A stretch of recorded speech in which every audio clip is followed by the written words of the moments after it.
I stood in the middle of the empty living room and listened to the echoes bouncing off the bare walls.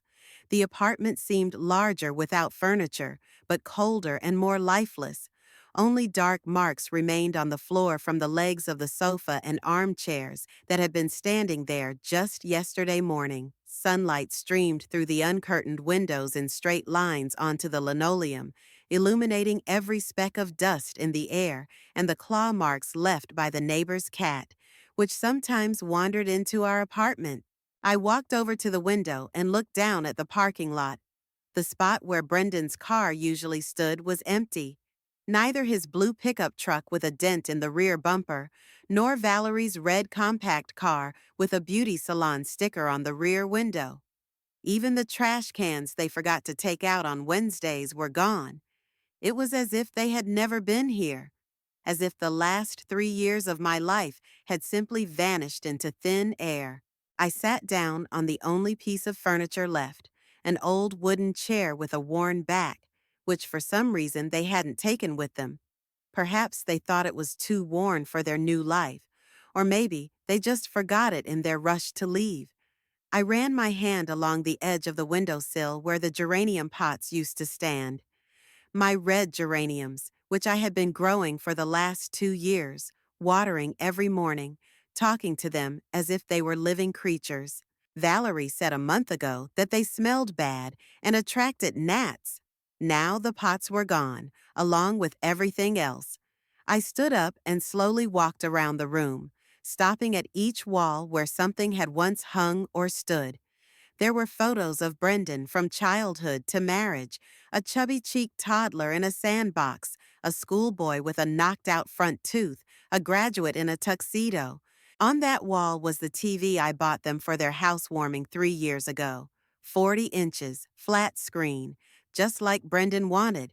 Back then he would hug me and say, "Thanks, Mom, you're the best." In the corner near the door stood a bookcase with my law books, which I had collected over decades, starting in my student years. Codes, commentaries, reference books, my entire professional life. Now, all that remains are nail holes in the walls and light rectangles on the wallpaper where pictures and photographs used to hang. I remember how Valerie complained about her job at the beauty salon just a week ago. She sat at the dining table, which had now been taken away along with the chairs and tablecloth, twirling a spoon in her hands and talking about her capricious clients. Clients were booking appointments less often, competition had increased, a new salon had opened across the street, and her salary had almost halved. She drew circles on the oilcloth tablecloth with her finger and said she didn't know how to live now. I listened silently and thought that the $150 I had given her the day before for groceries had probably gone to something else. The refrigerator was full of food. I had gone to the store myself that morning and bought chicken, vegetables, and bread, everything they needed for a few days. Brendan was silent that evening, buried in his smartphone.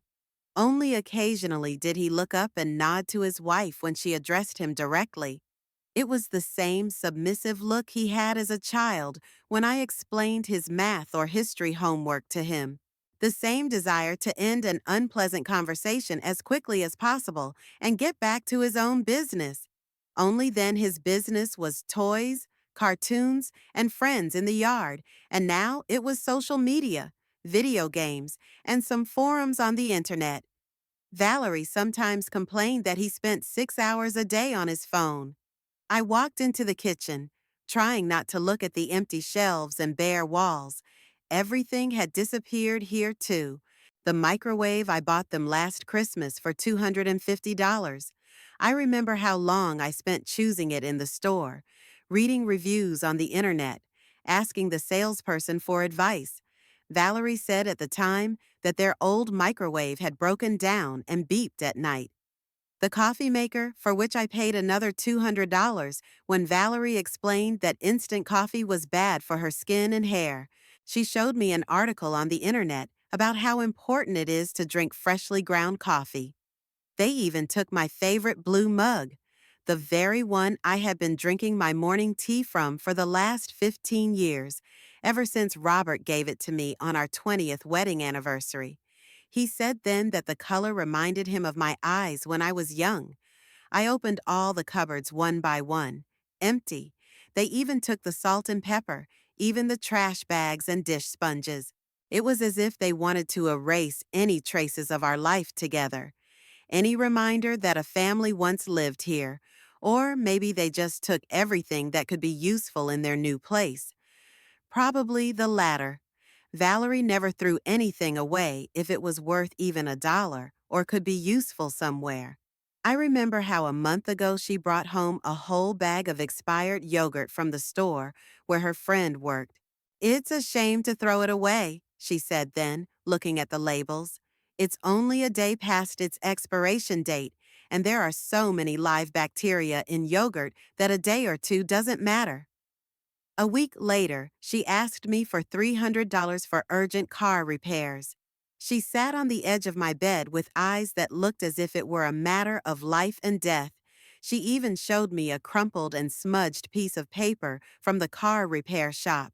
I was surprised at the time that it didn't have the repair shop's stamp or letterhead, just a signature in ballpoint pen and an illegible signature. But I gave her the money. Family is family, and they really needed the car for work. Now I realize that the piece of paper was fake, like many of their other requests for help in recent months. The electricity bills they showed me looked suspicious. The amounts were too high for a small apartment where we saved on everything. $180 a month, even though we hardly ever turned on the air conditioner and used energy-saving light bulbs. But I believed them. Or I wanted to believe, because the alternative was too painful. I went into my room, the only place in the apartment where anything was left. An iron bed with a wire mesh mattress that I bought back in the 70s, an old walnut-colored dresser, and a wardrobe with mirrored doors. Apparently, this furniture was too old and heavy even for them, or it just didn't fit into their plans for a new life.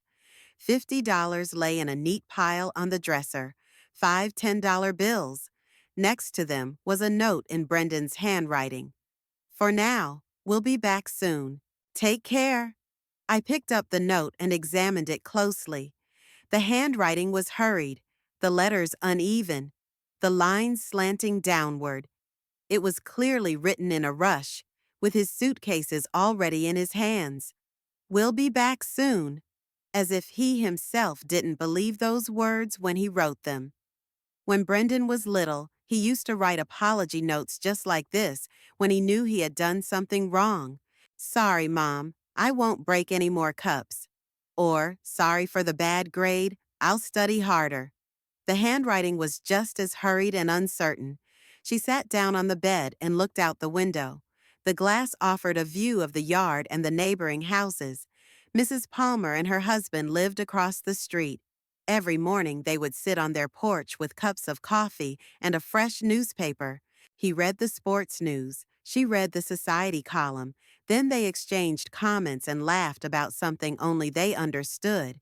It was the kind of measured old age I had dreamed of after Robert's death. Quiet evenings with a book, grandchildren on weekends, family dinners on holidays. Instead, I got 3 years of constant requests for money, silent disrespect, and the feeling that I was getting in the way of their lives. I remember how Valerie once talked to a friend on the phone, unaware that I could hear every word. She stood in the kitchen and said in a low voice, "Old people are so selfish. They only think about their ailments and the past. They live in our apartment, but they act as if we owe them something." And at that moment, I was standing in the hallway with heavy bags from the store, which I had bought with my pension money for the whole family. Milk, meat, vegetables, bread, everything we needed for the week. A selfish old woman who spent almost her entire pension on their food, utility bills, and household needs. Another time, I heard Brendan talking on the phone with one of his friends. "Yes, I'm tired of this situation. My mother sticks her nose into everything, interferes with everything. The TV is too loud, the radio is on the wrong station, Old people are all the same. They grumble and demand attention. Then I didn't leave my room for 3 days, pretending to be sick. I hoped they would at least worry a little, but they were just happy to have some peace and quiet in the house. The ringing of the phone interrupted my sad memories. It was an old rotary phone that stood on a nightstand in the living room. They didn't even take it with them. They probably considered it ancient junk. I walked over and picked up the heavy black receiver. Dorothy? Mrs. Palmer's voice sounded both concerned and curious. Are you home? I saw that something was going on at your place. I'm home, Helen. I watched from the window as they hauled things away all day. They made 3 trips with the truck. They even took the refrigerator and washing machine. Are you moving somewhere? I looked at the empty kitchen through the open doorway. Yes, the refrigerator was gone too. The same big double-door one I bought 3 years ago for $700 when I moved in with them after Robert died. Brendan said at the time that their old refrigerator had finally broken down. The motor had burned out, and they didn't have the money for a new one, and a family without a refrigerator is a disaster. I believed him, went to the store, and chose the best one I could afford. I paid for the purchase and delivery, and then spent another week listening to Valerie brag to her friends about her new appliance and tell them how spacious and quiet it was. Something like that, I replied, not wanting to tell the truth yet. Where are you going? Mrs. Palmer's voice sounded genuinely curious, mixed with sympathy. If you need help packing or finding a new place, let me know. Frank and I are always happy to help our neighbors. Thank you, Helen. I'm not sure yet. That was the absolute truth. I really didn't know what to do next.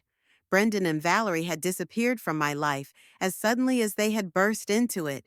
Back then, I was happy about the change, thinking that I wouldn't have to face old age alone. Now, I was sitting in an empty apartment that was rented in my name, not knowing if I would have enough money to last even another month. Dorothy, your son and his wife, did they say anything specific? Where did they go? When do they plan to return? I closed my eyes, mentally replaying yesterday morning once again. Valerie came into my room around 8 when I was still lying in bed drinking my morning tea. Her face was made up from the morning, her hair styled as if she were going not just on a trip, but to an important meeting. She was wearing a new dress, blue, fitted, clearly not cheap. I had seen similar ones in a boutique window downtown for $200 a piece. I wonder where she got the money to buy it. From the money she asked me for groceries? We're leaving for a few weeks, she said, carefully avoiding my gaze and staring at the pattern on the wallpaper. Brendan has been offered a temporary job in another city. The pay is good, but we have to leave immediately. Where exactly? I asked, putting down my cup of tea. Charlotte. Maybe for a month, maybe for 2. We don't know for sure yet. Brendan stood in the doorway with 2 large leather suitcases in his hands. They were new, expensive, with metal locks and leather handles. They sell for $300 a piece in specialty stores. Where would a computer network technician and a cosmetologist from a provincial salon get the money for such purchases? He didn't look at me either, studying his own shoes. Mom, we're leaving you some money for the time being, he muttered as he entered the room and placed $50 on the dresser. The rent is paid until the end of the month. We'll see what happens after that. And then what? How can I contact you? We'll figure it out somehow. We'll call you ourselves when we settle in our new place. That's all they told me. No specific addresses, work phones, employers' names, nothing that would allow me to find them or even know where they were. They just left, slamming the door behind them, taking with them not only their furniture and appliances, but also my entire life as I had known it for the past 3 years. Helen, they said they found temporary work in Charlotte and will be back in about a month. I lied, not wanting to discuss all the details with my neighbor just yet. Thank God, Mrs. Palmer breathed with relief. I was really afraid that they had just abandoned you and left. You know how young people are these days. They have no respect for their parents and elders. They consider them a burden. If only she knew how close to the truth her words were. For the past 6 months, Brendan and Valerie hadn't even tried to hide their annoyance at my presence in the house. Valerie would roll her eyes demonstratively when I shared news from the newspapers or reminisced about the past. Brendan answered my questions about his work and health in monosyllables. And when I came down with the flu last winter, they didn't even buy me medicine, saying that the cold would go away on its own and that pills would only harm my body. After Mrs. Palmer hung up the phone, I returned to the living room and sat down on the wooden chair again. I looked at the wall clock, the only item they had somehow forgotten to take down from the wall. It was 2:15. At this time, I usually started cooking lunch. I would cook borscht or pea soup, fry cutlets, or chicken with potatoes. I would set the table, put out the plates and cutlery, and wait for Valerie to come home from work hungry and tired. Now there was no one to cook for, and nothing to cook with. A car drove past the window again, and my heart leapt with hope for a moment. Maybe it was them? Had they realized they had acted despicably and decided to come back and explain everything? But the car, my neighbor's black sedan from across the street, drove by without stopping, just like all the other cars today, just like tomorrow and the day after tomorrow. She got up and went to the window again.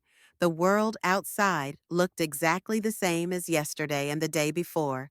The same houses with neat lawns, the same parked cars, the same neighbors walking their dogs. Nothing had changed except her life. Overnight, it had turned from a measured, albeit not very happy existence into complete uncertainty and loneliness. But I wasn't going to give up. 70 years of life had taught me something, including that in critical situations, you can only count on yourself, and also that any injustice will sooner or later get its just deserts. Brendan and Valerie will soon find out about this. 3 years ago, Robert's death came as a complete shock to me, even though the doctors had warned about his heart problems. The heart attack happened early in the morning while he was watering the roses in the garden. I found him lying between the bushes, his face calm, as if he had simply decided to rest on the grass. 43 years of marriage ended in an instant, leaving me in a big house with a garden that we had spent our whole lives building. The funeral was quiet. Robert didn't like fuss, and I did as he wished. Colleagues from the court where I had worked as a clerk for 30 years came, as did a few neighbors and distant relatives. Brendan and Valerie arrived from Raleigh an hour before the ceremony. Valerie wore a black dress with a plunging neckline, which seemed inappropriate for a funeral, but I said nothing. Grief dulls one's perception of trivialities. After the reception, when the guests had left, Brendan stayed to help with the cleanup. Valerie sat in the living room, leafing through magazines and occasionally commenting on the situation. "Mom, it's going to be hard for you alone in such a big house," he said, collecting dirty dishes. "Maybe you should think about moving?" At the time, those words seemed like a sign of concern. The house was indeed too big for one person: 4 rooms, a basement, an attic, a garden that required constant care. Robert took care of all the household chores, and I worked and cooked. Now everything was on my shoulders. "Where would we move?" I asked. "This house is my father's and my life." "You can live with us," Valerie suggested, without looking up from her magazine. "We have a spare room. You won't be so lonely, and you can help us with the housework." The offer seemed reasonable. After 30 years of working with documents and court cases, I was used to logical decisions. A lonely old age in a big house versus living with family in the city. The choice was obvious, but first, I had to decide what to do with the property. The house was worth a decent amount, especially with the land in a good neighborhood. Brendan suggested selling it quickly before prices dropped. He said he knew a realtor who could find a buyer within a month. Why rush? I asked. Maybe we should wait for a better offer? Mom, the real estate market is unpredictable, Brendan explained, looking at the utility bills. Prices are good now, but tomorrow they could fall. It's better to sell quickly and get guaranteed money. Valerie supported her husband. Dorothy, an empty house is a constant expense. Heating, electricity, taxes, repairs. You won't be able to maintain all that on your pension. The logic was ironclad. I agreed to a quick sale. The house was sold for $280,000. After paying taxes and the realtor's commission, I was left with $240,000. The amount seemed enormous after my modest salary as a clerk. The move to Raleigh took place a month after the funeral. Valerie cleared out a room for me that had previously been used as a storage room. It was small but bright, with a window facing the courtyard. My belongings took up half the space, and I had to give away or throw away the rest. 40 years of family life fit into one room. The first few months passed relatively calmly. I bought groceries, cooked, cleaned, and helped pay the bills. I felt useful. Valerie worked at a beauty salon. Brendan was a technician at a computer company. In the evenings, we had dinner together, watched TV, and discussed the news, almost like a real family. The first request for money came 3 months later. Valerie came into my room in the evening, sat on the edge of the bed, and started from afar. Dorothy, we're having a little trouble with the car. The air conditioner is broken, and now it's summer, and it's impossible to work in the salon without air conditioning. How much will the repair cost? I asked. $400. We would have paid it ourselves, but we had unexpected expenses this month. She showed me the estimate from the auto repair shop. The paper looked official, with a stamp and the mechanic's signature. I gave her the money without hesitation. $400 out of $240,000 is pocket change. Valerie was so grateful that she even hugged me. Thank you so much.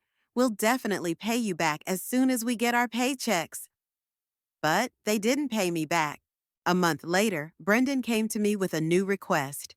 His computer had broken down, and without it, he couldn't work from home. He needed $500 for a new one. Son, can't you just fix the old one? I asked. Mom, it's ancient. It's more expensive to fix than to buy a new one. And without a home computer, I could lose my job. I gave him the money again, with a promise to pay me back, which remained just a promise. Gradually, the requests became regular. First, it was urgent repairs to the washing machine, then problems at Valerie's work, then unexpected medical bills. Each time there were documents, explanations, promises to pay me back. Each time I believed him. I remember how, in the fall of that same year, Valerie put on a real show. She came home in tears and told me that she might be fired from the salon. The owner says there are fewer customers, so she needs to cut staff. If I pay for additional training courses, I can stay. But the courses cost $1,200. She showed me an advertising brochure for some beauty school. Beautiful photos, diplomas, certificates. Everything looked respectable. What if you don't pay? I asked. They'll fire me in a month, and it's very difficult to find a new job at my age. Valerie was 32 years old, not the most advanced age for looking for a job, but I believed her. I gave her the money for the courses. She completed the training, received a new certificate, and hung it on the wall at home in a frame. She didn't lose her job. Only 6 months later did I realize that the courses were ordinary, not special ones for keeping her job. And they didn't cost $1,200, but $400. Valerie spent the difference on new clothes. When I asked her about it, she said that business attire was necessary for working in a prestigious salon.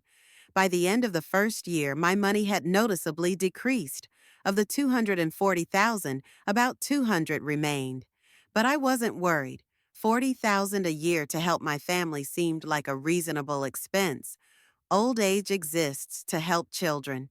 In the second year, the requests became more sophisticated. Brendan said that his company was planning layoffs, but if he took expensive programming courses, he would get a promotion and keep his job. Mom, it's an investment in our future together, he explained. If I get fired, we won't be able to afford the apartment. We'll have to find cheaper housing, and you won't be comfortable there. The courses cost $2,000. I paid for them after getting a promissory note from Brendan. He was surprised, but signed the paper without argument. Mom, why the formalities? We're family. Family is family, but there has to be order, I replied.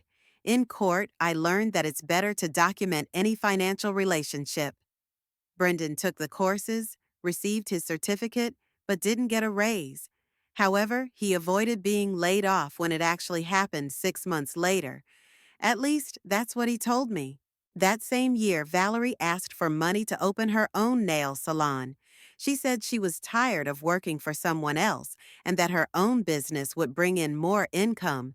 Dorothy, that's every woman's dream, to be your own boss, working with clients you choose yourself. In a year, the salon will pay for itself and we'll start making a profit. The business plan looked convincing.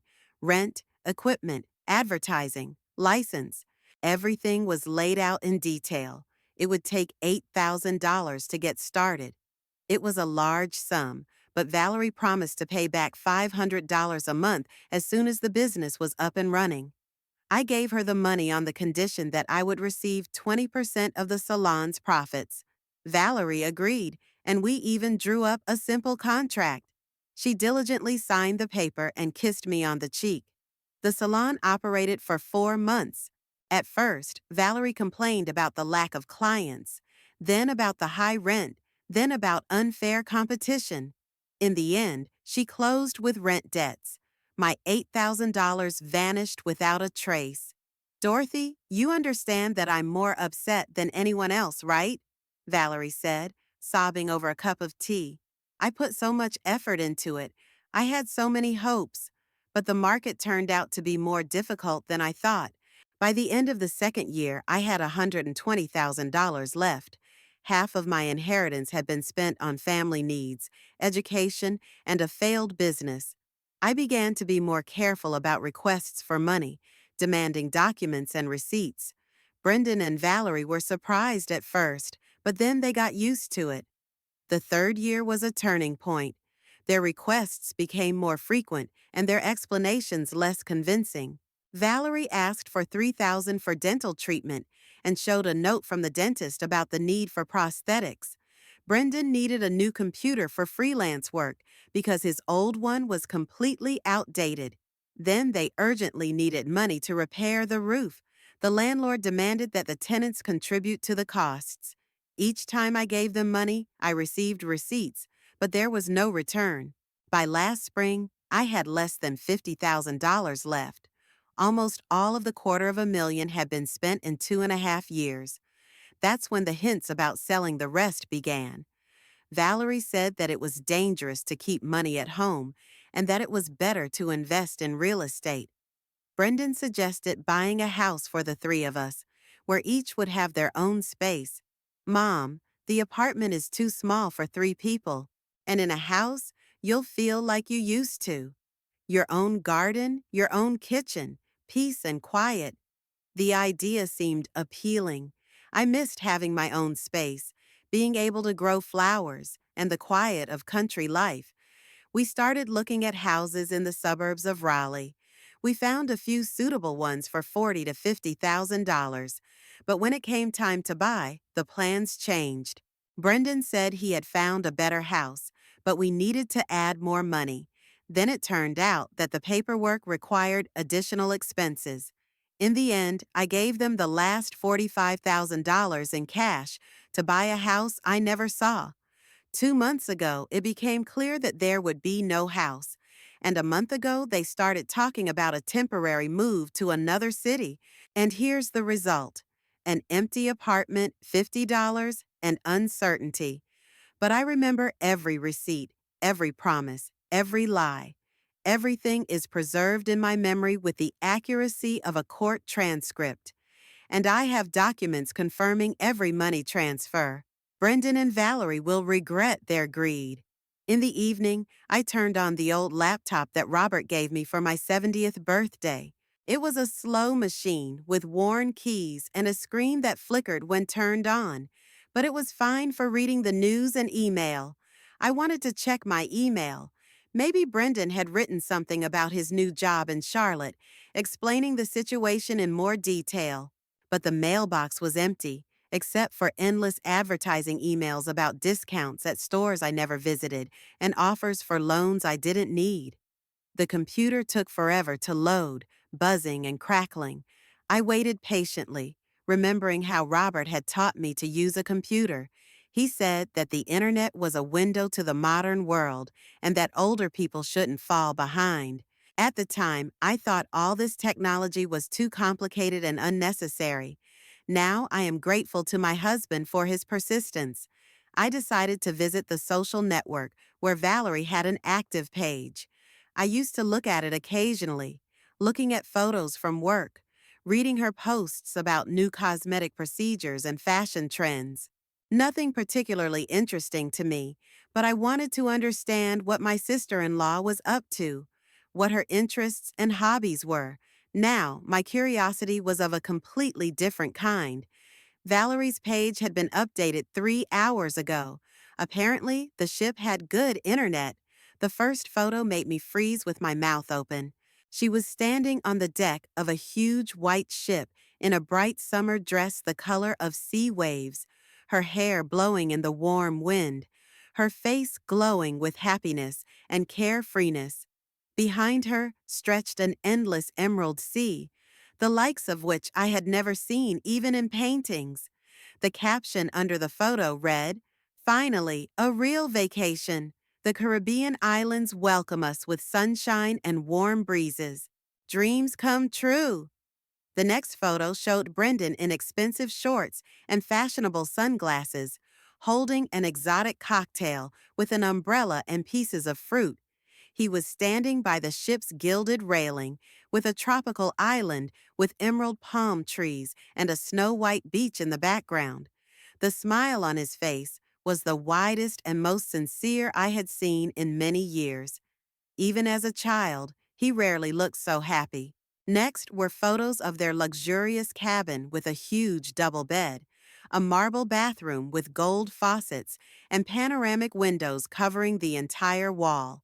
Then there was the ship's restaurant with set tables, crystal glasses, and dishes that looked like works of art, and probably cost more than I spend on food in a whole week. The pool on the deck with blue water and palm trees in pots, where Valerie posed in a new bright swimsuit that clearly cost more than $100. Each photo was accompanied by enthusiastic comments from Valerie's friends. "Wow, how luxurious. Finally, you can afford a vacation like this. You deserve the best." And Valerie herself replied, "The cruise of my dreams has finally come true. We saved up for this trip for so many years. 7 days in paradise. Thank you to my beloved husband for the best gift of my life. 7 days in paradise. We saved up for so many years." I reread these phrases several times, trying to understand their true meaning. Saved up for what? With what money? The money they swindled out of me under various plausible pretexts? My inheritance, which they spent on their own pleasures, leaving me in an empty apartment with $50 in my pocket? I scrolled down the page, dozens more photos. Valerie in the ship's spa with cucumber masks on her face. Brendan in the casino with a handful of colorful chips in his hands. A joint photo against the backdrop of a romantic sunset. They looked happy, carefree, in love. People who fear nothing and no one, who enjoy life to the fullest. I opened Brendan's page. There were the same photos, but with different captions. "Finally, we can afford a real vacation. My wife deserves the best." A new chapter in our lives begins right here on this beautiful ship. A new chapter. Without me. Without the old, tiresome mother who constantly interfered with their lives and demanded attention to her problems, who asked uncomfortable questions about spending and insisted on receipts, who naively believed their heart-wrenching stories about urgent needs and temporary financial difficulties. I looked at the photos again, studying the details carefully. Valerie's clothes were clearly new and expensive.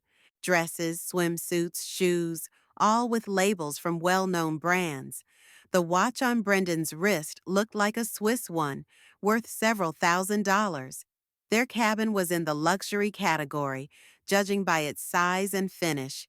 A vacation like this costs at least $10,000 for two people. I turned off the computer and sat down in the only remaining chair, trying to comprehend the full significance of what I had seen. A Caribbean cruise on a luxury liner is not a spontaneous purchase or a gift from fate. Things like this are planned in advance, booked months in advance, and carefully prepared. So they had known for a long time that they were going away and had been saving money for this trip for a long time. My money. I got up and slowly walked into the bedroom, to the old dark wood wardrobe that remembered Robert's youth. On the top shelf, behind a stack of winter blankets and throws that I hadn't taken out in several years, stood a cardboard box the size of a shoebox. It was dusty, worn at the edges, and tied with thick string. I had kept it there for more than 10 years and had almost forgotten about its existence. But today, for the first time in a long time, it was time to remember it. I stood on a chair, carefully removed the box from the shelf, shook off the thick layer of dust that made me sneeze, and untied the twine, which had yellowed with age. Inside were documents that I had collected and organized throughout my adult life, starting from my first days working in court. It is a habit of professional lawyers to carefully record all important events and agreements on paper, rather than relying on memory and verbal agreements. The first thick folder, tied with a red ribbon, contained all of Brendan and Valerie's receipts from the last 3 years of our life together.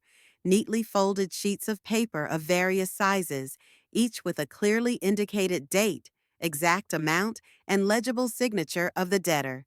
$400 for repairs to Valerie's car air conditioner, $500 for a new computer for Brendan, $1,200 for advanced training courses at beauty school, $2,000 for special programming training, $8,000 to open her own nail salon, $1,000 for dental treatment, another $1,000 for urgent roof repairs, dozens of other amounts, large and small, each carefully documented. I took out my calculator and added up all the figures, double-checking the result. $73,400 in official debt, confirmed by receipts, plus $45,000 they took in cash to buy a house that didn't exist, promising to return the documents in a week. A total of $118,400, almost half of my inheritance. The second folder, green in color, contained bank statements and checks confirming every transfer of money from my account. I always insisted on formalizing large expenditures, even when Brendan was genuinely surprised by what he called my excessive pedantry. "Mom, we're a family. Why all these bureaucratic formalities?" Now these formalities could literally save the rest of my life. The third folder, the thickest one, contained photocopies of all the documents relating to the sale of my parents' house, the notarized purchase agreement, a certificate of the market value of the property, documents relating to the transfer of money to my bank account, and receipts for taxes paid.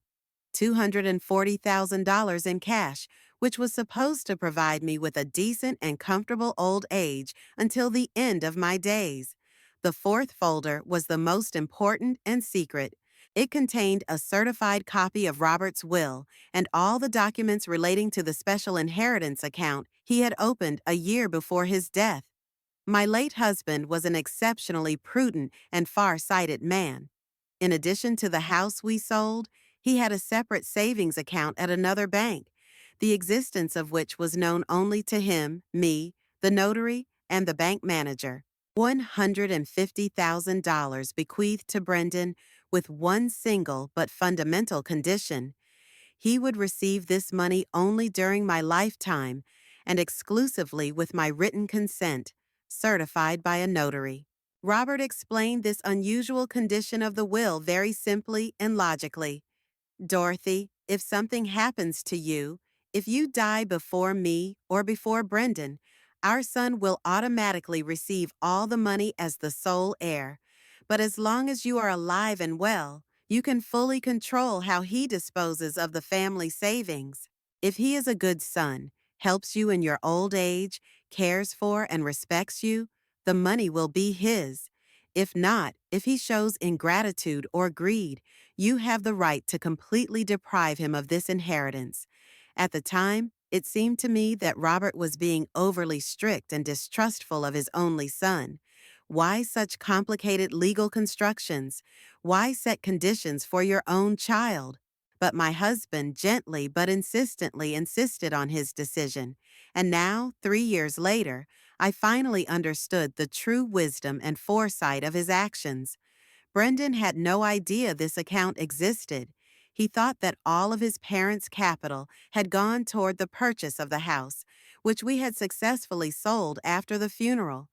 The fifth folder contained recordings of our family conversations on a small digital voice recorder, another old professional habit of mine, developed over years of working in court, was to record all important conversations and negotiations on audio media. Judges and lawyers taught me to record every word spoken that might be useful in the future to restore the truth. At home, I did the same thing automatically, especially when the conversation was about money, serious family decisions, or plans for the future. I turned on one of the audio files at random. It was Valerie's voice, recorded a year and a half ago, when she asked for money for a manicure salon. Dorothy, understand, this salon is not just another business or a way to earn pocket money. It is a serious investment in our bright future together.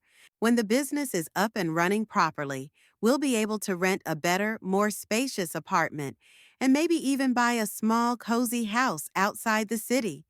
You often say that you dream of returning to a quiet life in nature, gardening, right? The voice on the recording sounded surprisingly sincere, heartfelt, and convincing. At that moment, I believed every word, every intonation. Now I could clearly hear the insincerity in every breath, the calculated emotion, the rehearsed spontaneity. I played the next recording, a conversation with Brendan about buying a family home, which never materialized. Mom, I found the perfect place for our family.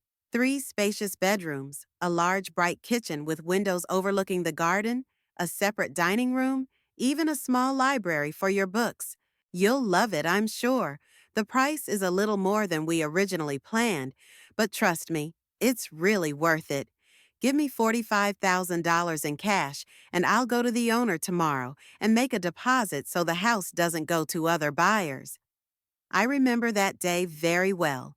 Brendan was so excited and enthusiastic, his eyes shining as he talked about his grand plans for our new home, about how wonderful it would be to live as a large, friendly family in a spacious house. He showed me beautiful photos on his phone, a neat 2-story house with white columns, a wide veranda, and well-kept flower beds all around. Now I realize that the photos were simply downloaded from the internet from some real estate agency's website. I listened to a few more recordings. Each one had the same themes: concern for my comfort, plans for a happy future together, temporary financial difficulties that would surely end in the very near future. And every time I believed him because I wanted to believe him, because the alternative, admitting that my own son was deceiving and using me, was too painful for a mother's heart. I carefully closed all the folders and took out an old, worn phone book in which I had written down the contact details of colleagues and acquaintances. I needed to find the number of Charles Morgan, an experienced lawyer with whom we had worked fruitfully in the district court for more than 10 years. He was an intelligent, principled, honest man who always gave the right advice and never took on dubious cases. After he retired, we occasionally called each other, congratulated each other on holidays, and exchanged news about our health and family affairs. I found his number and slowly dialed it, feeling as nervous as a schoolgirl before an exam. The phone was answered after the fourth long ring. Charles Morgan speaking. Charlie, this is Dorothy Kramer from the district court. Do you remember me? Of course I do, dear. Dorothy, how are you? How's your health? My health is fine, but my affairs are not. Charlie, I really need your help. Professional legal help. Has something serious happened? A family problem, but a very serious one. My son and his wife took all my money and disappeared without a trace. I have documents proving their debts to me, but I don't know what I can do from a legal standpoint. Charles was silent for a few seconds, apparently processing what he had heard. Dorothy, this is very serious and sounds like outright fraud. Please tell me, how much money is missing? More than $100,000, maybe closer to $120,000, if you count exactly. Good heavens. Listen carefully. Let's definitely meet tomorrow first thing in the morning. Bring absolutely all the documents you have on this case. We'll take a close look at what can be done in this situation. Charlie, tell me honestly, if this is my own son, can I even sue my own child? Wouldn't that seem unethical? Dorothy, the law is absolutely the same for all citizens and makes no exceptions for relatives. If there is strong evidence of fraud, non-repayment of debt, or breach of trust, family ties play no role. The main thing is that all documents are properly executed and legally valid. The documents are in perfect order. I've worked with you long enough to know exactly how to execute any paperwork correctly. Then come tomorrow at 10 o'clock sharp. The office is the same, on Main Street. After talking to Charles, I felt a little more confident and calm for the first time in this whole nightmare day. For the first time, there was real hope that the catastrophic situation could still be remedied, that justice would prevail. I carefully put all the documents back in the box, tied it securely with worn string, and placed it on the bedside table next to my bed. Tomorrow, this plain, dusty box would be my main and only weapon in the fight for justice. I went to bed with a firm resolve and a clear thought that Brendan and Valerie were now carefree, enjoying a luxurious Caribbean cruise with my stolen money, completely unaware of the real storm that awaited them when they returned home. In the morning, I woke up earlier than usual, around 7 o'clock, when it was just beginning to get light outside. My sleep had been restless, full of disturbing dreams about lost money and empty houses. I got out of bed, took a shower, and carefully dressed in my best dark blue suit, which I had bought for formal court hearings. If I was going to have a serious conversation with my lawyer, I needed to look the part. She skipped breakfast. There was nothing in the fridge anyway, and her nerves prevented her from thinking about food.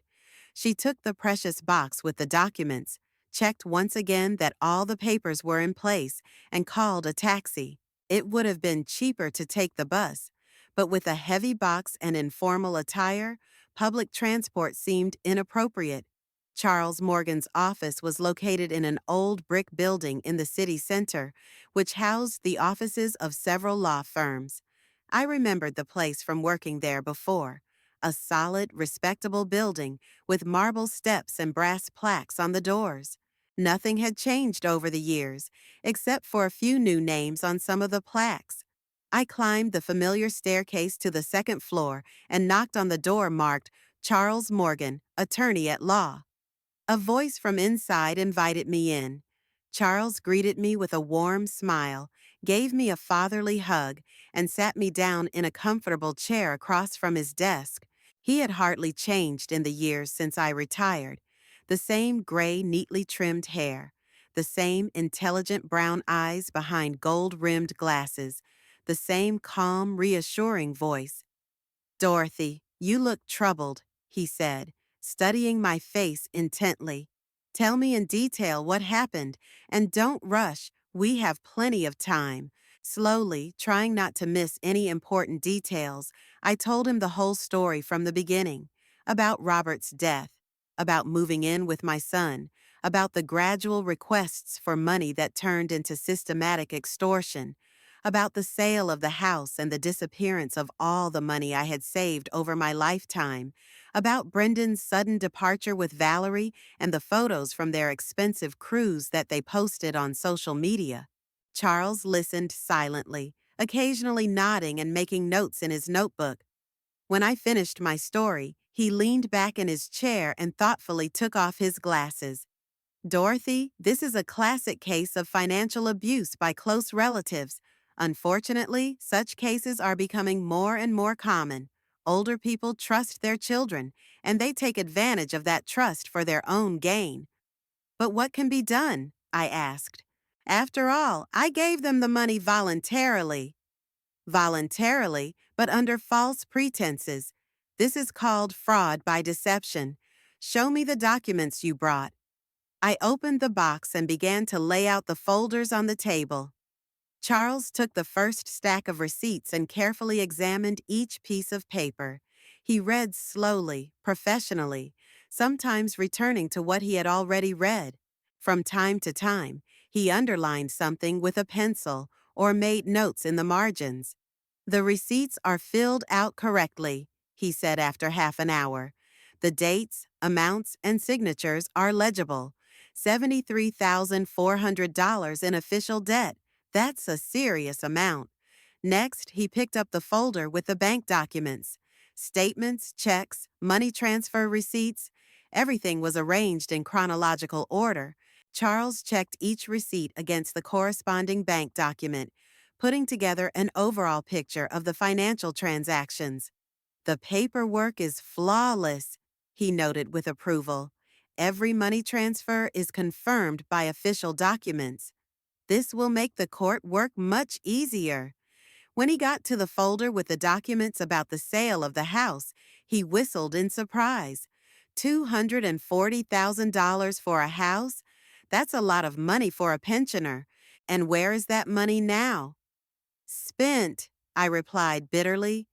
On their needs, as they said, on repairs, medical treatment, education, a non-existent business, and a house that was never bought. And what is this folder? Charles pointed to the fourth, thickest folder. My husband's will and documents about the inheritance account. When he read the terms of the will, he raised his eyebrows. Interesting, very thoughtful of your husband. So there's another $150,000 that my son doesn't know about? That's right.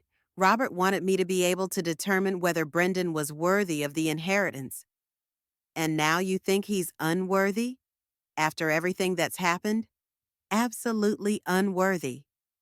Charles nodded and moved on to the last folder with audio recordings. I played several excerpts from conversations where Brendan and Valerie asked for money for various needs. He listened attentively, sometimes asking for certain phrases to be repeated. These recordings are very important, he said. They prove that the money was taken for specific reasons: car repairs, buying a house, medical treatment, education. If these reasons turned out to be false, it's outright fraud. All the reasons were false, I confirmed. There were no car repairs, no house was bought, and the courses cost 3 times less than the amount stated. Then we have every reason to file a lawsuit, several lawsuits to be precise. Charles got up from the table and paced around the office, thinking aloud. The first lawsuit is for the recovery of the debt according to the receipts, $73,400 plus interest for late payment. This is the simplest case. The documents are ironclad. What about the rest of the money? I asked. The second lawsuit is for compensation for damages caused by fraudulent actions. This one is more complicated. We will have to prove the fact of fraud in each episode. but we have recordings of conversations and documentary evidence that the stated goals did not correspond to reality. How much can we recover in the second lawsuit? Theoretically, the entire amount spent under false pretenses. That's another $100,000 or so. But a lot depends on the court's position and the quality of the evidence. Charles returned to the table and sat down opposite me. There is another important point. If we prove the fact of fraud, we can apply to the prosecutor's office to initiate a criminal case. Fraud on a particularly large scale is a serious offense. So they could go to prison? I asked, feeling a strange mixture of satisfaction and anxiety. They could, especially if criminal intent and systematic behavior are proven, and judging by the documents, that's exactly what we have. What about the inheritance account? It's simple, Charles smiled. As the account administrator, you can write a statement refusing to release the inheritance at any time. After everything that's happened, you have more than enough grounds to do so. He returned to the documents and reviewed the key papers once more. Dorothy, I must warn you about the possible complications. The trial could drag on for months. The defendants will try to justify themselves and find a lawyer who will try to discredit our evidence. It will be emotionally difficult, especially considering that we are talking about your son. I'm ready for the difficulties, I replied firmly. They used my maternal love against me. Justice must prevail. There's one more thing. Even if we win the case, it may be difficult to collect the money. If the defendants have no property or official income, it will be difficult to enforce the court's decision. What about their crews? They spend money on expensive entertainment. That's exactly why I suggest we act quickly. We will file a lawsuit to seize their property and bank accounts as a precautionary measure. Then they won't be able to squander everything before the decision is made. Charles took a blank sheet of paper and began to sketch out a plan of action. First, we'll prepare a statement of claim for debt collection. That will take 2 or 3 days. At the same time, we'll file a motion to seize their property. Then we'll prepare a second claim for damages from fraudulent activities. And at the same time, we'll write a statement to the prosecutor's office. How long will the whole process take?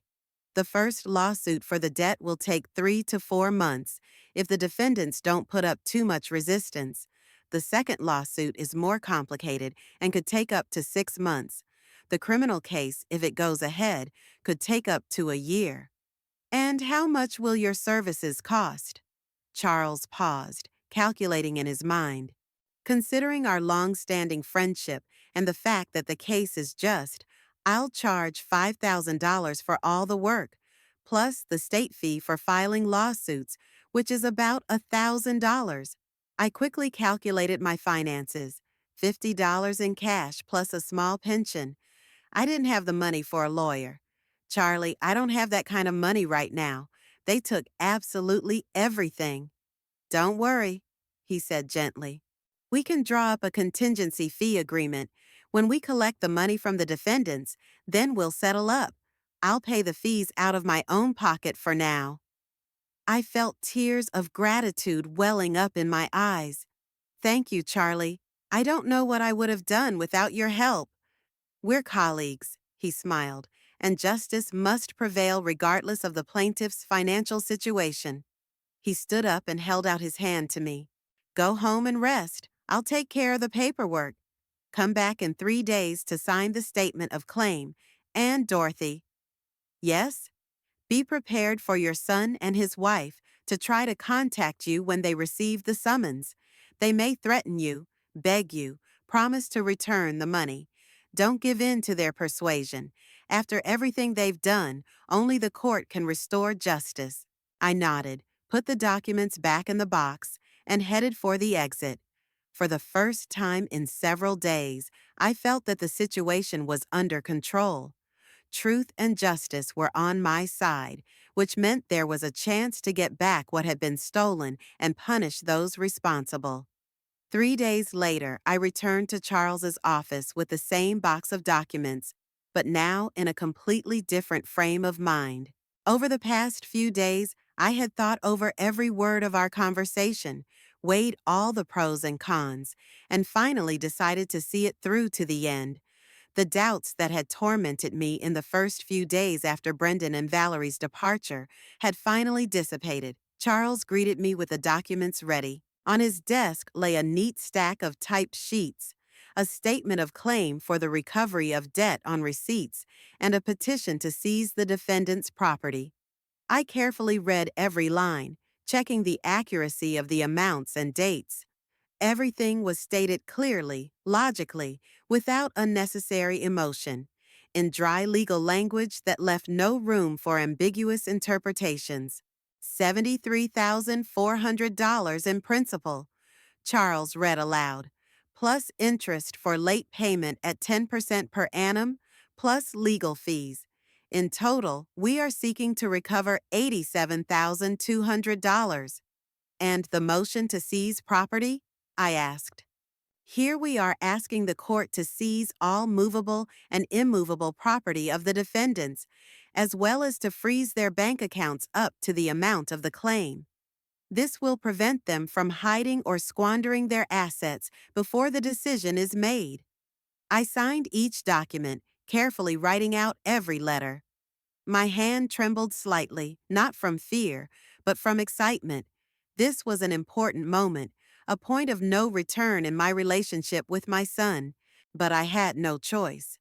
Now let's go to court, Charles said, putting the papers in his briefcase. We'll file the documents, pay the court fees, and get a receipt confirming that the case has been accepted for consideration. The district court was located in a modern glass and concrete building in the city center. Inside, it was noisy and crowded. Lawyers with clients, plaintiffs and defendants, witnesses, and curious onlookers crowded the corridors. I hadn't been in such places for a long time and was a little confused by all the hustle and bustle.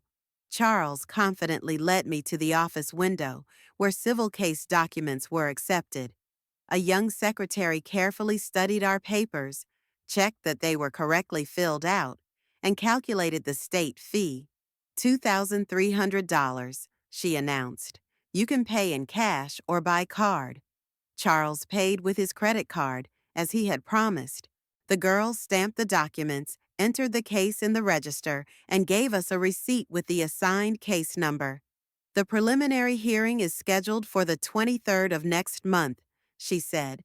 The summonses will be sent to the defendants within a week. As I left the courthouse, I felt a strange mixture of relief and anxiety. The process had begun, and there was no turning back. Now all that remained was to wait and prepare for Brendan and Valerie's counterattack. What's next? I asked Charles. Now we're dealing with the inheritance account, he replied. We need to officially block our son's ability to receive the money. After everything that's happened, he definitely doesn't deserve this inheritance. We drove to the bank where Robert had opened a special account 10 years ago. It was a solid financial institution with marble columns and heavy oak doors. The bank manager, an elderly gray-haired man in an expensive suit, personally received us in his office. He remembered Robert and expressed his condolences on his death. Mr. Kramer was a very prudent man, said the manager, leafing through the documents. The terms of the will are very clear. The beneficiary will only receive the funds during your lifetime, and only with your written consent. I want to freeze this account, I said firmly. My son has proven himself unworthy of the inheritance. A written statement from you is sufficient for that, explained the manager. But keep in mind that the decision can only be reversed if there are compelling reasons and after careful consideration. I won't need to reverse it, I replied. After what Brendan did, he will never get a penny of that money. I wrote a statement requesting that the account be frozen, citing the heir's unworthy behavior and abuse of trust as the reasons. The manager stamped the document with the bank's seal and placed it in a special folder. The account is frozen as of today, he announced officially. The heir will be notified in writing within 3 business days. So, Brendan will find out about the account? Unfortunately, yes. The notification of the freeze automatically discloses information about the inherited funds, but he will no longer be able to access them. Leaving the bank, I imagined the shock Brendan would experience when he received this letter. $150,000 he never knew he had. And now that money is lost to him forever. A fair punishment for betrayal and greed. In the evening, as I was getting ready for bed, the phone rang. An unfamiliar number with an international code appeared on the display. My heart beat faster. My intuition told me who might be calling from abroad. Mom? Brendan's voice sounded alarmed and confused. Is that you? I'm listening, I replied coldly. Mom, what's going on? I got a message from the court on my phone today. Something about a lawsuit and seizure of property. Is this some kind of mistake? There's no mistake, I said calmly. I filed a lawsuit to collect the debt on your receipts. There was silence on the line for a few seconds. All I could hear was the sound of waves and distant music. Brendan was probably calling from the deck of a ship. Mom, are you out of your mind? He finally managed to say. We're a family. What debts? What receipts? $73,400, I said clearly. Every penny is documented, plus the $45,000 you took out to buy the house. But we were going to pay it all back. We're just having some temporary difficulties. Temporary difficulties? I interrupted him. Son, I've seen the photos from your cruise. Luxurious cabins, expensive restaurants, casinos. That doesn't sound like temporary difficulties. Mom, it's just, we saved up for this vacation for so many years. You saved up my money, I said harshly. Money you lured out of me under false pretenses. Car repairs that no one ever did. Courses that cost 3 times less than the amount stated. A house that was never bought. Brendan fell silent again. When he spoke, there was a threatening tone in his voice. Mom, if you don't withdraw the lawsuit, we'll have big problems at work. I could get fired if they find out about the lawsuit. You should have thought about that earlier, I replied calmly. Okay, fine. His tone changed again, becoming pleading. We'll pay back all the money, honestly. Just give us some time, a month, 2 months max. You had 3 years, I reminded him, and in all those years, you didn't pay back a single dollar. You just took more. Mom, please. His voice took on a tearful tone. We can't come back right now. Our plane tickets aren't for another 4 days. Let's meet up, talk calmly, discuss everything. There's nothing to discuss, I said and hung up. The phone rang again a few minutes later. Now it was Valerie calling. Her voice trembled with tears and despair. Dorothy, how could you? We're family. How could you sue your own family? Family members don't steal from each other, I replied calmly. We didn't steal. We borrowed, and we were going to pay it all back. Under false pretenses, that's called fraud. Dorothy, please withdraw the lawsuit. Valerie sobbed. We'll pay back every penny, we swear. With what money? I asked. The money we spent on the cruise?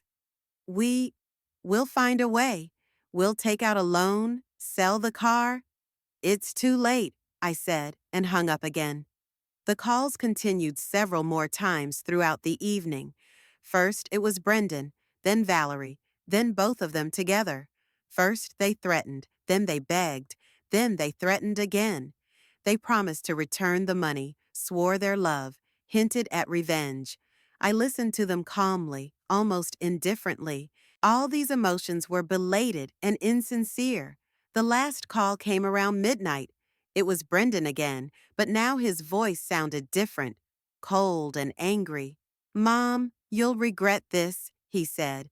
We'll find a way to prove that you're mentally ill. Senile dementia, paranoia, No one will believe that a sane mother is suing her own son. Try it, I replied calmly. I have recordings of all our conversations over the last 3 years. The court will hear how you lured money out of me and decide for itself who is mentally ill here. What recordings? Brendan asked, confused. Every request for money, every promise to pay it back, every lie about urgent needs. Everything is recorded and attached to the case as evidence. Now Brendan was silent. Apparently, it finally dawned on him that I was not a helpless old woman, but a person with a legal education who knew how to defend her rights. Mom, he said quietly, do you really want to destroy your own son? You destroyed yourself, I replied, when you decided that your mother's love gave you the right to my money, when you turned me into a source of funding for your whims. But I'm your son. I was your son, I corrected him, and now you're just a debtor who stole my money and fled the country. I hung up and turned off my phone. I didn't want to listen to their hysterics and threats anymore today. Tomorrow they'll probably try to contact me again, but that won't change anything. The process has begun, and justice is inevitably approaching. And for the first time in a long time, I felt free from their manipulation and lies. Over the next 3 days, the phone rang almost continuously. Brendan and Valerie called from the ship, from airports, from hotels where they were trying to change their tickets to an earlier flight. Each call began with desperate attempts to negotiate and ended with threats or sobs. I stopped answering after the first day and just listened to the messages on the answering machine. Mom, we found a flight for tomorrow, but it cost an extra $3,000. Can you transfer the money? We'll pay you back as soon as we get there. Brendan's voice sounded tense. The next message, an hour later. Dorothy, this is crazy, Valerie shouted. You're ruining our lives. Brendan could get in trouble at work if they find out about the lawsuit. Think about the consequences. The third message, late in the evening.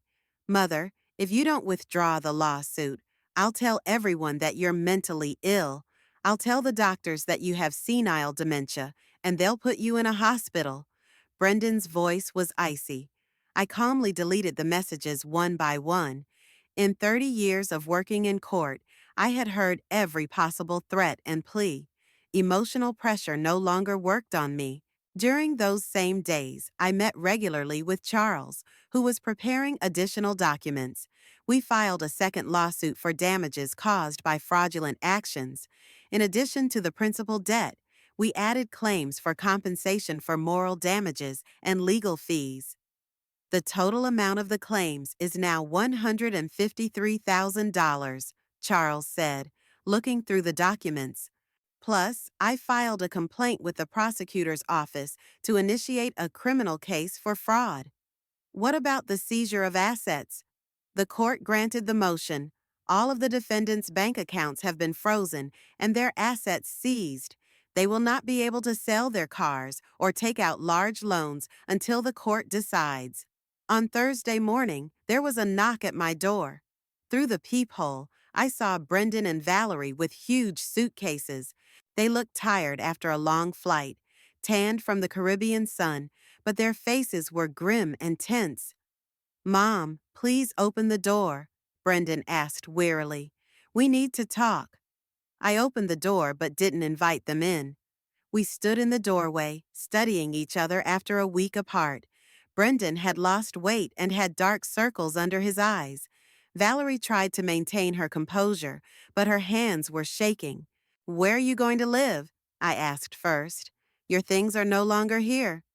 Mom, we rented a motel room for a few days, Brendan said, lowering his eyes, until we sort things out. What things?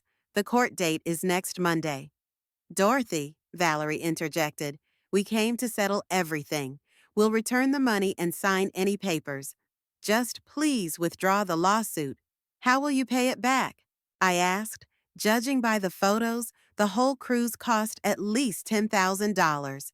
Brendan blushed. Mom, we can take out a loan, sell the cars. The cars have been seized, I reminded him. You won't get a loan with your accounts frozen. But we'll find a way. Valerie almost shouted. We'll ask our parents, our friends. You had 3 years to find a way, I replied coldly. The time has passed. Brendan tried to enter the apartment, but I blocked the doorway. Mom, I'm your son. Do you really want to put me in jail? I want justice, I replied. Whether it's prison or not, that's for the court to decide. Fine, Brendan's voice became harsh. Then we'll play like adults. We have a lawyer too.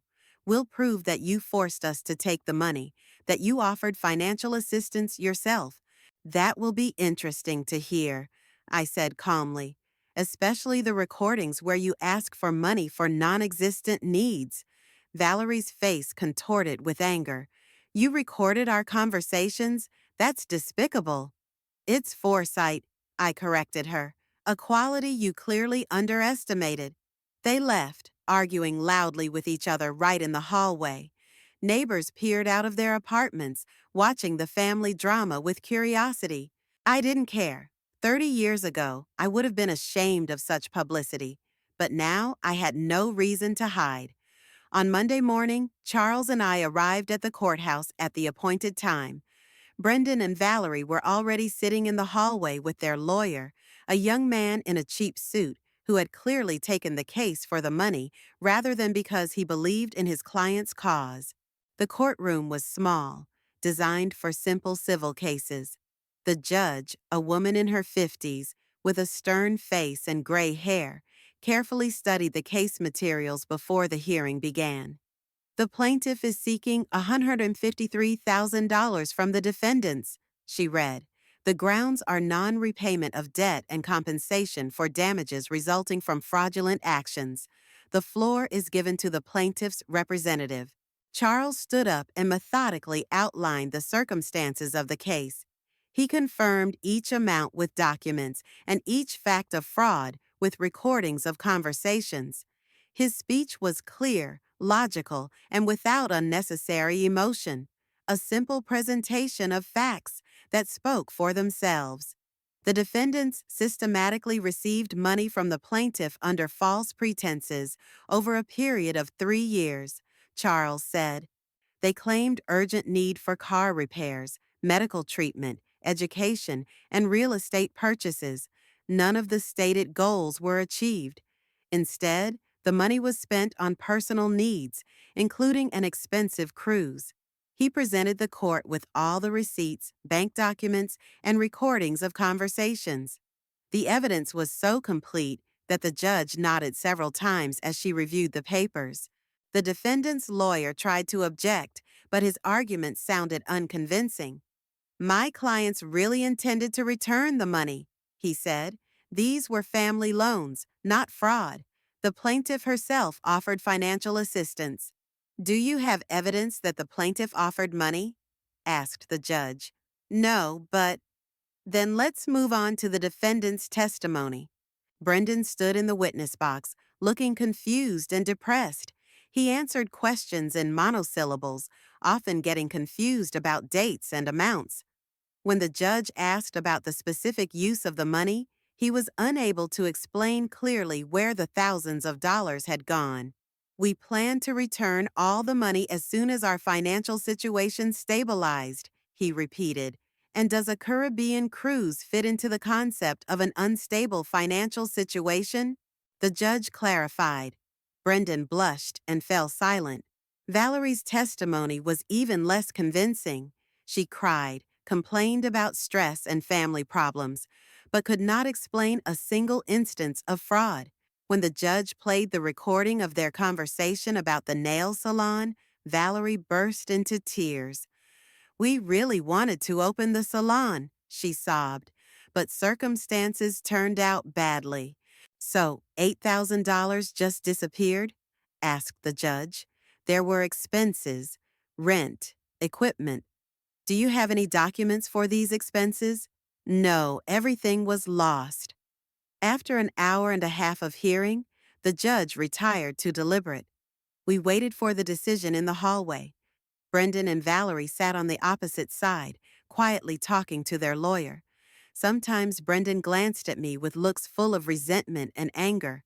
20 minutes later, we were invited back into the courtroom. The judge read out the decision in a calm, formal tone. The court finds that the defendants received the plaintiff's money under false pretenses. The plaintiff's claims are upheld in full. The defendants are ordered to pay $153,000 jointly and severally. The seizure of the defendant's property shall be lifted after the debt has been repaid in full. Brendan turned pale, and Valerie began to cry again.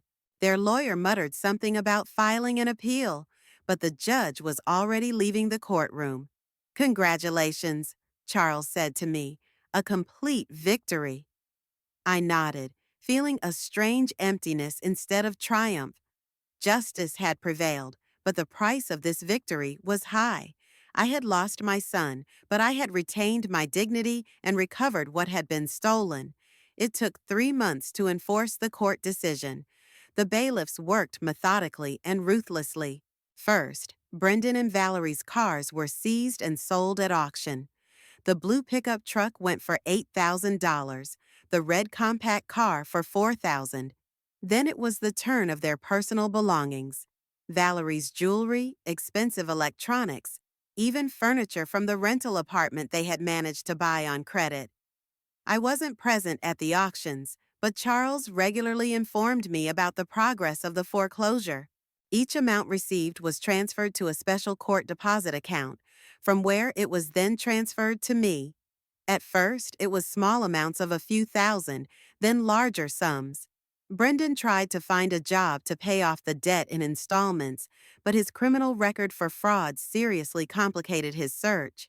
Computer companies did not want to hire an employee with a tarnished reputation. Valerie also lost her job at the beauty salon. The owner did not want to keep an employee who had been sued by her own mother-in-law. A month after the decision was handed down, they were forced to vacate their rented apartment. They had no money to pay the rent. Brendan called me several times, begging me to postpone the collection, but I was adamant. The time for negotiations was over. "Mom, we're moving to Valerie's parents' house in Greensboro," he said during our last conversation. "We have no choice." "I hope Valerie's parents are more prudent than I am," I replied coldly. "Will you never forgive us?" "Forgiveness must be earned, and in 3 years you have done nothing to earn it." He hung up, and we never spoke again. By the end of the summer, I had been reimbursed $128,000. The rest of the amount was collected by the bailiff from Brendan and Valerie's salaries, 25% each month until the debt was paid off in full. The process could take years, but I didn't care. The main thing was that justice had prevailed. With the money returned, I felt financially secure for the first time in a long time. Plus, the frozen $150,000 from Robert's inheritance account, which now belonged entirely to me, added up to a decent amount of capital for a comfortable retirement. The first thing I did was start looking for my own place to live. The rented apartment, where so many unpleasant events had taken place, no longer felt like home. I wanted to start a new life in a new place, far away from memories of betrayal and deception. The realtor showed me several options in different areas of Raleigh. I chose a small one-story house in a quiet suburb, surrounded by old oak trees. 3 rooms, a kitchen, a bathroom, a veranda overlooking the garden. Nothing superfluous, but everything necessary for a comfortable life. The price was reasonable, $65,000, which left enough money for renovations and living expenses. It took a month to buy the house. Checking documents, arranging a mortgage. Although I could have paid cash, a bank loan gave me tax breaks. Signing contracts. All these procedures reminded me of my previous job in court, where I dealt with legal documents on a daily basis. The move took place in September, when the leaves on the oak trees began to turn yellow. I hired a small moving company that transported my few belongings in one trip.